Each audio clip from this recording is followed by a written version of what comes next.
He is now sitting 4.5 games outside of the Western Conference playoff picture.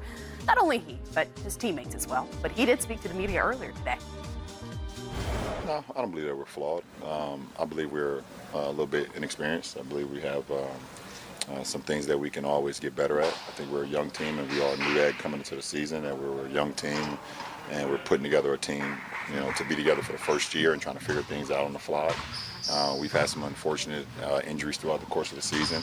I don't want to say that there's a problem with this team, because I don't see there's a problem besides winning and losing. Obviously, there's always when you're not winning ball games, you can always say, oh, there's a problem. I don't believe in that. I believe there's things that we can do much better and be more consistent. But we still have an opportunity to be great today, and we should take advantage of that, or at least try to. What's been the most impressive thing to you about what the Clippers have done? To be honest, I haven't paid attention to them that much. I've been diving in on how we can get better. I know they've been playing some good ball throughout the whole season, no matter the roster. I know that the consistency of that. But as far as I can't even tell you exactly what they've been doing all year. They have they're gonna have the max slots this summer to go chase guys, and obviously you guys will have room as well. Do you think about that, and do you look at them as kind of a rival in kind of from the team building aspect? No. Rival might be wrong. No.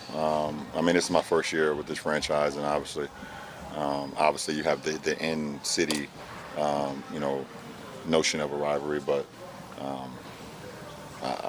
don't think the Lakers and the Clippers have even played a playoff game against each other, have they, in recent years. It hasn't happened, so I don't want to say that it's a rivalry. I think the competition between the two teams and the two franchises in the same city, I think that's normal, but I won't say it's a rivalry at all.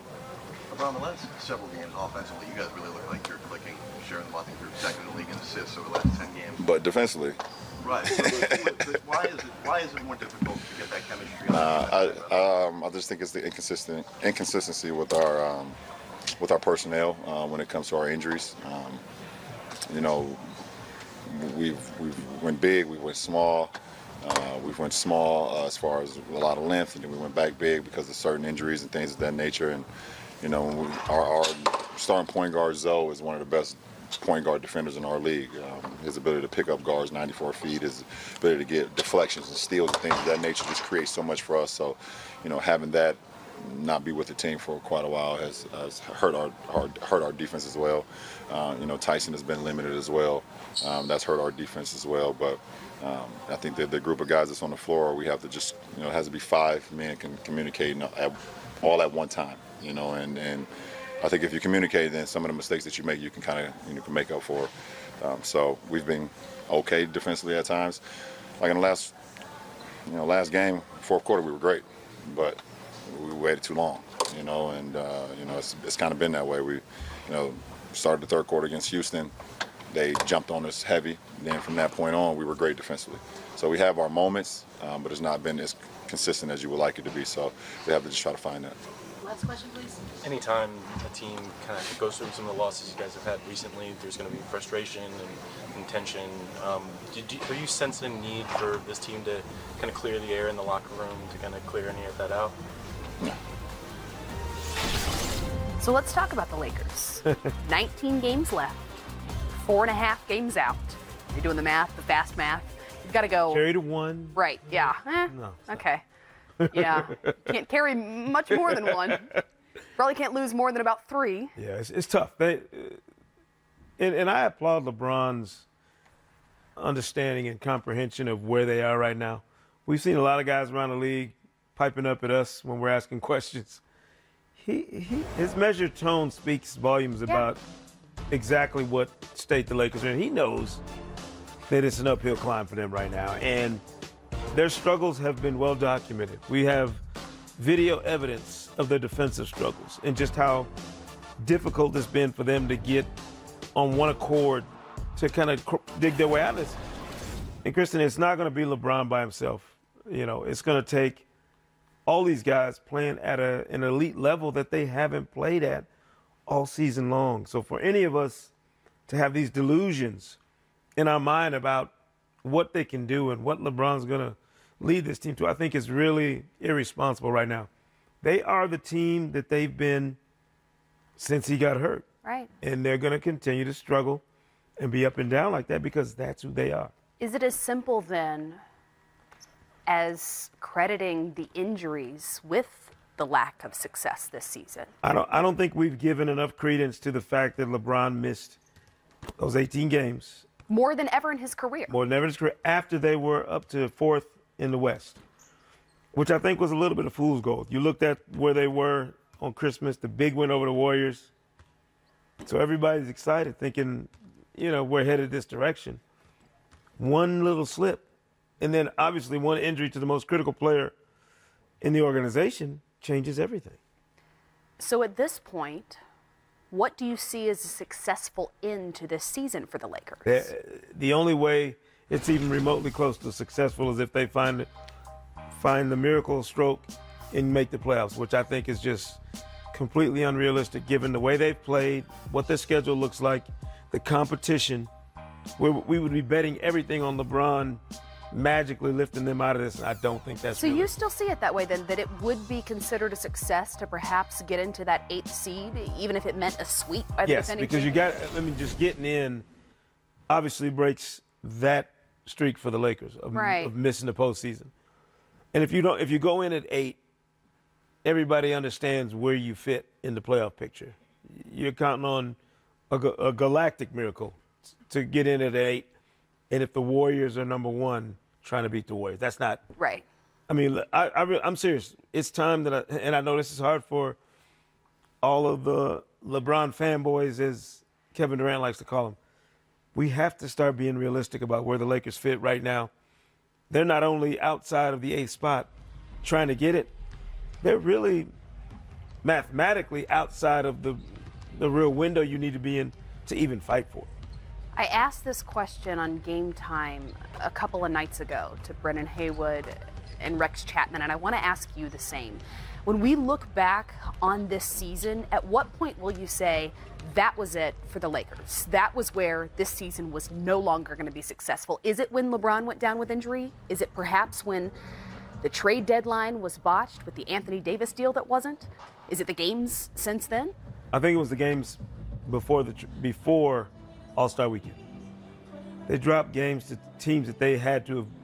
You can't give those up and expect to make the playoffs. Atlanta, there were several against losing teams. The Pelicans without Anthony Davis, there was a whole string of them. Really before and after All-Star Weekend. You can't lose those. That stretch can't happen with LeBron coming back from injury if you're serious about being a playoff team. And we've given them all the leeway you could possibly give a team up until now. We're still talking about them having a fighting chance. I mean, really. We have to sober up on this and ask ourselves, what are the chances of this team winning 16 games between now and the end of the season? Very unrealistic. How much does what happened surrounding the trade deadline play into some of those much worse losses? Yeah, I don't know how much of a toll it took on some of these younger players. I don't know how much of a toll it took on some of the vets. Right. But it certainly didn't help their cause.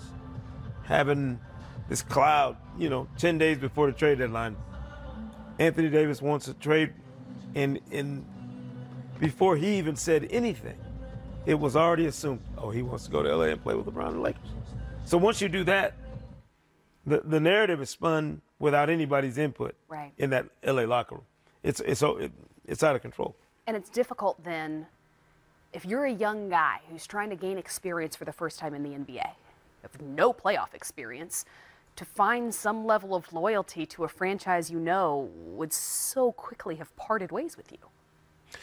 And all these young guys need to understand that the business of basketball will rule the day every time. So no matter how much loyalty you think is involved, there are business decisions that get made in this league all the time. But especially on that Thursday in February when the trade deadline hits, July 1st, I mean, those are business days in this league. Draft night, lottery night. Those are business days where there's only a handful of guys who don't have to be on alert for whatever change might come. This is a great lesson for them. It's a tough one, but a very good lesson for these young Lakers to learn right now. Well, LeBron is certainly one of the guys who does not have to be on alert on those particular business days as he continues to climb the NBA's all-time scoring list. He's now just 39 points behind Michael Jordan. He needs 40 to move into 4th place all-time. So let's take a little deeper look at both LeBron and MJ's careers. Michael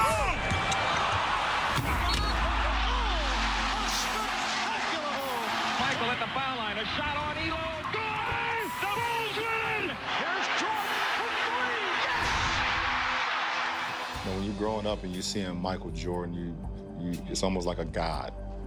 So I didn't never believe I could be Mike. Allow me to introduce myself. My name is LeBron James with no regard for human life. The king of Akron is now the king of Cleveland basketball. This is the greatest basketball player to ever play the game. And, and I grew up idolizing Michael Jordan. I fell in love with the game because of Mike. I did pretty much everything that MJ did when I was a kid. I wear the number because of Mike. I shot fadeaways before I should have. I wore a leg sleeve on my leg and folded it down so you saw the red part. I wore black and red shoes with white socks. I wore short shorts so you could see my undershorts underneath. I did everything Mike did. I even wore a wristband on my forearm.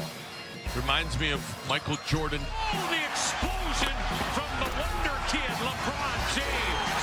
Well, now he's reaching that level of being unguardable, very much the same way Michael Jordan was. As a kid, I was always Jordan when I made that shot. Because in my era growing up, Mike was always the one who made those 5-1 game winners. The light goes off and the crowd goes crazy. Time winding down, Michael for 3. Yeah! Out of 1. Here's Jordan. Yes! It is all over. I wanted to be Mike when I did those things. Gets it to LeBron for 3 for the win. Yes! Ball game! He did it! LeBron James wins it! 2 seconds, 1 second for the win!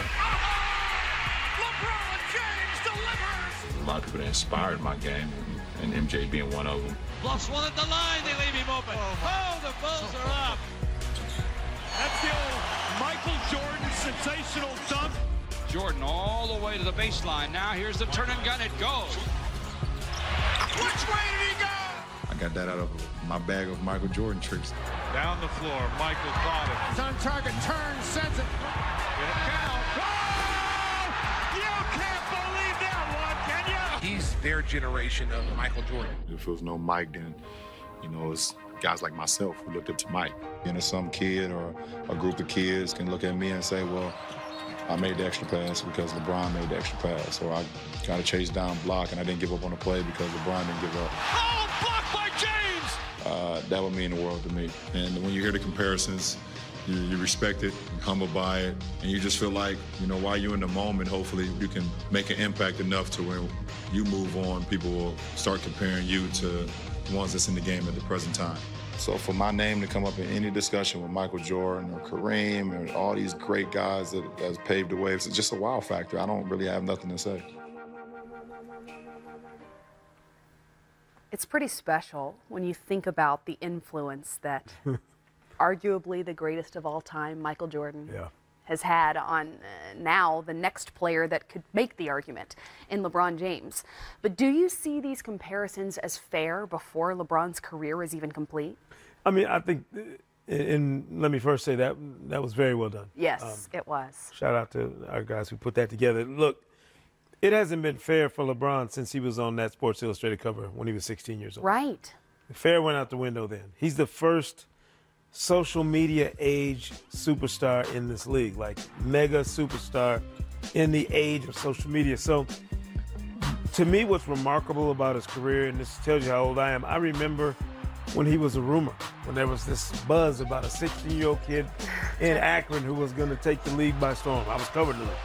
So to see him come into the NBA, have the impact he's had, win the way he has, establish a legacy on and off the court the way he has, is truly remarkable. The one part about the comparisons to MJ that I hate for him is I think LeBron has built a legacy that doesn't require a comparison to somebody else. Michael Jordan, Kobe, or anybody else. His name stands in its own place in the history of this league. I'll be glad for him once he's done, when we don't have to look at all, where does he rank in relation to MJ or Kobe or he's going to catch Jordan in this category, that category. He doesn't need it anymore. He's going to finish ahead of Michael Jordan and thousands of other people who have played this game in this league. He won't have to hold his game up to that light when he's finished. I think he'll have a pretty strong legacy on his own. The comparative conversation is just an easy one, and we tend to put greatness on a totem pole. We measure it based on rankings rather than looking across the board and appreciating it in the way that we could while LeBron has been in his prime right in front of our eyes. But you talk about LeBron being the first social media age superstar. To think about the player he's been and the man he's become off the court, what will you remember as his legacy? Ooh, that's tough, because as great as he's been on the court, and he's been fantastic, unbelievable career. I don't know if he's going to win another championship or not. I don't know that it matters. I'll remember him for being a transformational superstar athlete who did it as hard and as well on the court as he did off the court. Nobody's had the impact, to me, in my lifetime covering this league, watching this league. Nobody's had the kind of cultural impact he's had off the court. And that's hard to do, because it's not like he's been a reluctant superstar. He's been engaged in everything he's done. He's been actively engaged in it. And that's hard to do in that space when you have so many people tugging at you to just stay in this lane. And he decided he wanted to do his own thing. It's to be applauded. So when we look at the Lakers then moving forward, what do you think is needed for him to potentially win another championship? Will this summer be the determining factor? It's critical. I mean, LeBron's not getting any younger. The window of opportunity right now for the Lakers is humongous. The cap space, the number of quality free agents that are going to be on the market, the competition for those free agents is crucial. And if he has any chance of bolstering his legacy in a Lakers uniform, as you mentioned, the only way it happens is with another championship. He's got to hang a banner at Staples and put himself in that same category with all the other great superstars who have played for that franchise, if he wants that to be a part of the metric that calculates his legacy. Well, we are with you until tip-off at Staples Center as the Battle in La La Land set to tip just after 10:30 right here on NBA TV, and a guy who, well, is suited up in both. Oh.